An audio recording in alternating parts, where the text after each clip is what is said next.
La trompette a retenti sur l'île Immaculée, annonçant le retour tant attendu de l'émission de télé-réalité de survie numéro 1 en France. Le mardi 3 mars 2026, des millions de téléspectateurs se sont rivés devant leurs écrans TF1 pour suivre le premier épisode de la nouvelle saison, intitulé Koh-Lanta, les reliques du destin. Dès les premières secondes, l'atmosphère était électrique. Fini les présentations en douceur, cette année, les candidats ont été plongés d'emblée dans un environnement impitoyable où l'expérience des saisons précédentes était quasiment anéantie par les changements de règles soudains. L'enthousiasme des 20 nouveaux aventuriers fit rapidement place à la stupéfaction lorsque Denis Brognard annonça le titre de la saison. Destin n'était plus un mot poétique, mais une réalité tangible capable de décider du sort de chacun en un instant. Le premier épisode établit une nouvelle norme en matière de suspense, la sueur perlait sur les poils hérissés, des manœuvres tactiques se tramaient dans l'ombre de la jungle et, surtout, un mécanisme inédit fit son apparition. Les supporters français, attachés depuis toujours à l'équité fondée sur l'effort individuel, ont été choqués de voir Françoise, une candidate prometteuse, éliminée prématurément. Son départ n'était pas dû à une trahison de la part d'une coéquipière, mais plutôt à une série d'événements indépendants de sa volonté. Ceci constitue un avertissement clair. Lors de la saison 2026, la force physique ou les qualités relationnelles ne suffisent plus, il faut aussi avoir la chance de son côté. Le cœur de cette saison est l'antre du destin, un lieu sacré et mystérieux. Les nouvelles règles stipulent que tout candidat éliminé lors du conseil ne sera pas immédiatement renvoyé. Il devra pénétrer dans l'antre du destin, où 8 jarres en céramique sont disposées au sol. Chaque jarre renferme un destin différent, une chance de revenir dans le jeu, un avantage pour un allié, ou, plus cruellement, une épreuve de vie ou de mort pour un autre joueur encore en lice. Dans le premier épisode, la tribu rouge, l'Awa, a subi une défaite lors de l'épreuve d'immunité et a dû se réunir pour la première fois au conseil. Lionel, un candidat déterminé, a été éliminé à l'unanimité par ses coéquipiers. Cependant, au lieu d'éteindre la torche, Lionel est entré dans la grotte du destin et a brisé son vase en céramique. La véritable explosion s'est produite lorsqu'Alexandre l'intérieur, le pouvoir d'un duel s'est révélé. Lionel pouvait choisir n'importe qui pour l'affronter, et le vainqueur prendrait sa place dans la tribu. Ce mécanisme a complètement bouleversé la pensée tactique traditionnelle en France. Auparavant, éliminer un adversaire redoutable était synonyme de victoire, mais c'est désormais devenu extrêmement risqué. Si la personne éliminée possède le puissant vase en céramique, elle peut revenir se venger immédiatement. L'antre du destin a transformé Koh-Lanta en un jeu psychologique d'une grande complexité, où voter pour quelqu'un s'accompagne désormais de la crainte d'une confrontation directe en pleine nuit. Lorsque Lionel appela Françoise pour le duel, une onde de choc parcourut la tribu Lawa. Françoise, la candidate belge, était considérée comme sociable et dotée d'une bonne condition physique. Cependant, dans ce jeu de survie, la stabilité devient parfois l'objectif de ceux qui sont acculés. Le duel fut rapide, à la lueur vacillante des torchers, et à la stupéfaction générale, Françoise fut vaincue. Sa torche s'éteignit après seulement 3 jours, un scénario cruel que personne n'aurait pu prévoir. Dans une interview exclusive accordée à Télé Loisirs et publiée mercredi matin, 4 mars, Françoise n'a pas caché ses regrets, tout en conservant son optimisme de battante. Elle a confié que son objectif initial était simplement d'éviter d'être éliminée en premier et de tenir plus longtemps qu'au moins la moitié des candidates.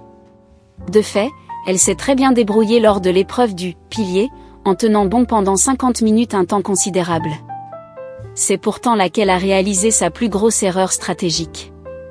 Avec le recul, je me dis que si j'avais tenu plus longtemps, j'aurais peut-être pu intimider Lionel, a admis Françoise avec amertume.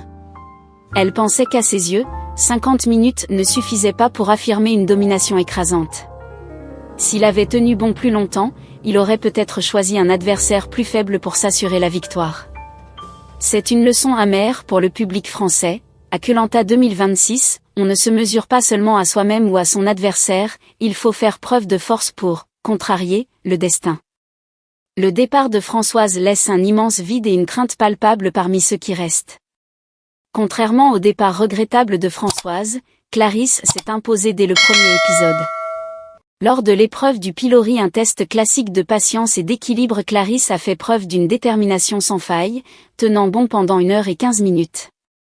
Cela lui a non seulement conféré un avantage précieux, mais a également envoyé un message fort aux 19 autres candidates. Clarisse est l'adversaire la plus redoutable de cette saison. En France, les candidats qui impressionnent par leur performance physique dès le départ se retrouvent souvent dans l'un de ces deux cas de figure, soit ils deviennent les leaders de leur tribu, soit ils sont la cible d'une élimination précoce en raison du danger qu'ils représentent. Avec l'arrivée de « l'antre du destin », la position de Clarisse devient encore plus intrigante. D'un côté, sa force dissuade quiconque éliminé de la choisir comme adversaire pour la revanche, ce qui correspond parfaitement à la théorie de Françoise sur le fait d'inspirer la peur. De l'autre côté, cette domination pourrait pousser ses rivaux à former une alliance secrète pour l'éliminer au conseil avant qu'elle ne devienne trop puissante dans la compétition individuelle. La question qui se pose pour les épisodes suivants est de savoir si Clarisse parviendra à maintenir cette dynamique alors que la faim et la fatigue commencent à se faire sentir. Les téléspectateurs attendent avec impatience de découvrir si le « destin » des vases en céramique se révélera à elle comme une épreuve pour détrôner une reine, ou comme un outil pour consolider son pouvoir. Une chose est sûre, avec le départ de Françoise et l'ascension de Clarisse, l'ordre a été rétabli sur l'île de façon spectaculaire dès la première semaine. Le premier épisode de Koh-Lanta, Les reliques du destin a tenu toutes ses promesses, offrant un regard neuf et sans concession. L'élimination précoce de Françoise a été une perte non seulement pour la tribu rouge, mais aussi un véritable électrochoc pour tous les candidats restants. Dans l'univers du « destin », les valeurs traditionnelles comme la loyauté ou la force brute cèdent parfois la place au hasard et aux calculs opportunistes. La disparition de la « guerrière » belge après 50 minutes passées accrochée au poteau a été une leçon précieuse de guerre psychologique. Dans ce sport, il ne suffit parfois pas d'être bon, il faut être tellement bon que les adversaires n'osent plus vous affronter. Les supporters français sont actuellement partagés. D'un côté, ils déplorent l'injustice subie par Françoise, de l'autre, ils sont enthousiasmés par l'imprévisibilité des « reliques ». Ce débat a suscité un vif intérêt pour la saison 2026 dès son début.